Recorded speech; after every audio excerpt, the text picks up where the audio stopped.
শপথ নিলেন ত্রিপুরা উচ্চ আদালতের নতুন দুই বিচারপতি।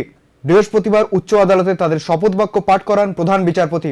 গত 18 অক্টোবর রাষ্ট্রপতি দ্রৌপদী মুর্মু তাদের নিয়োগ করেন। ত্রিপুরা উচ্চ আদালতের বিচারপতি হিসেবে শপথ নিলেন নতুন দুই বিচারপতি সব্যসাচী দত্ত পুরকায়স্থ এবং বিশ্বজিৎ পালিত। এদিন আদালতের প্রধান বিচারপতি এজলাসে তাদের শপথ বাক্য পাঠ করান অপরেশ কুমার সিং। উপস্থিত ছিলেন বিচারপতি অরিন্দম লোধ। বিচারপতি সব্যসাচী দত্ত পুরকায়স্থ ত্রিপুরা জুডিশিয়াল একাডেমির অধিকর্তা ছিলেন। তাকে স্থায়ী বিচারক হিসেবে নিয়োগ করেছেন রাষ্ট্রপতি। অন্যদিকে বিচারপতি বিশ্বজিৎ পালিত ছিলেন রাজ্য সরকারের আইন সচিব। তাকে অতিরিক্ত বিচারপতি হিসেবে নিয়োগ করা হয়েছে। তিনি 2 বছরের জন্য নিযুক্ত হয়েছেন। 5 আসন বিশিষ্ট ত্রিপুরা উচ্চ আদালতে বর্তমানে 3 জন বিচারপতি রয়েছেন। প্রধান বিচারপতি ছাড়া রয়েছে বিচারপতি তোডোপুনুরি অমরনাথ গৌড় এবং অরিন্দম লোধ।